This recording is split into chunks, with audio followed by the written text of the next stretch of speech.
I don't know what we're yelling about! I don't know why, I always thought that was a Caboose line. Anyways, this guy who's played by Joel yells a lot in this episode. Anyways, quite a bit happens. Most of it's a lot of the exposition towards the end, but there's this absolutely great moment of just character motivation.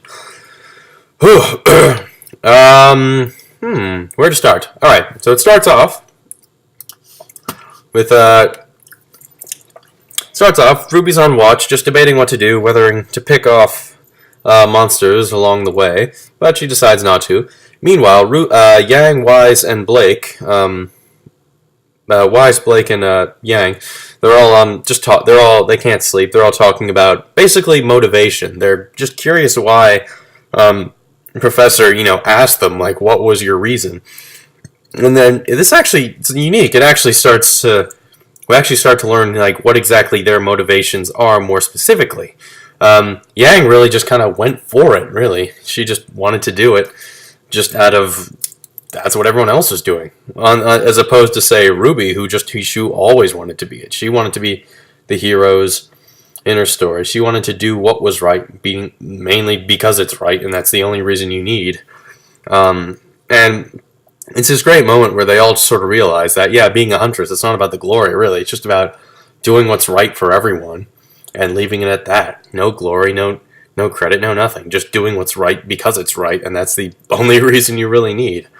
Which I thought was good. I thought that was just a great moment, really. And you see the professor, he's partly awake, he just smiles at that thought. Which I thought was great. I don't know how many times great was said in that sentence. Anyways, Ruby's up, and, I think Yang takes watch, and Ruby's asleep, but Zwei wakes up to have a bit of a late-night piss. God, how many times my dog does that. Oh, there he is. How many times my dog has done that. Lost words. Anyways, he goes for a late-night piss outside the building, and he makes some noise, but then we hear two guards, members of the White Fang, are in the vicinity. Ruby manages to sneak up on them, but unfortunately she kind of loses them. She tries to phone the others to say, hey, I found where these guys are going, and White Fang is in the vicinity, but her phone's out of signal, out of range. She decides to start walking back, but then she falls down through a hole, actually. And this is a bit of a complaint. This is from just a graphical standpoint. When she's, what it is, she's about to fall down this hole. She's holding on to, like, the ledge there and has Zwei in the other hand.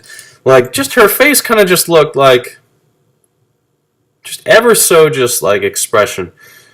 Just a little expressionless, I found. It's like, you're about to fall, potentially to your death. And, like, you're sitting there going, like, just like that, subtly. She swings Zwei up, but then it's too late and she falls, and she loses her weapon in the process.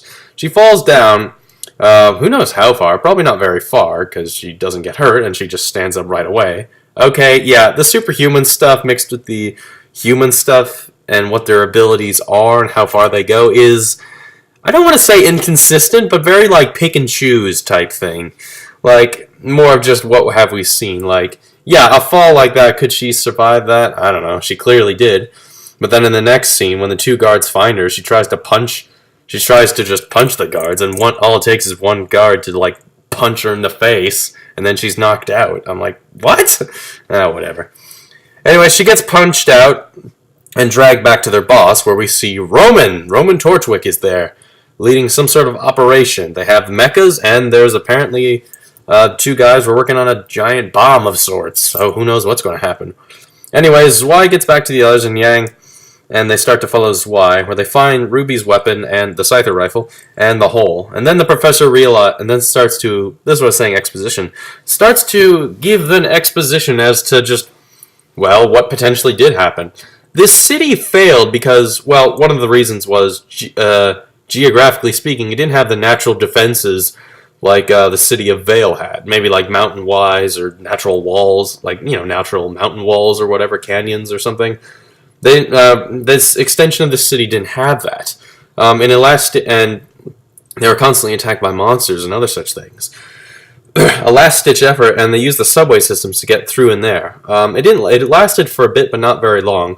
Then apparently they built an underground city as sort of a safe haven, but then something happened, and everyone there died. Some like chemical got released or something. It wasn't very clear. But then they sealed off the subway systems, and the giant city underground is basically a tomb now.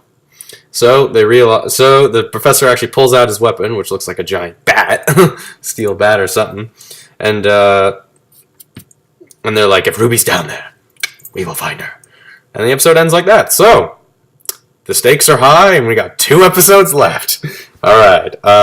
Yeah, still enjoyable. I think I like seeing the 3 of them sort of ponder like what is their purpose and what is the point of being a huntress. I thought that was great. I like seeing that there actually was something here, and I do like the professor's exposition, even though if it is hard to understand at times. But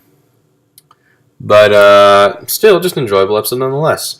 2 more episodes left, and I'm already liking the direction this is going. So, see you then.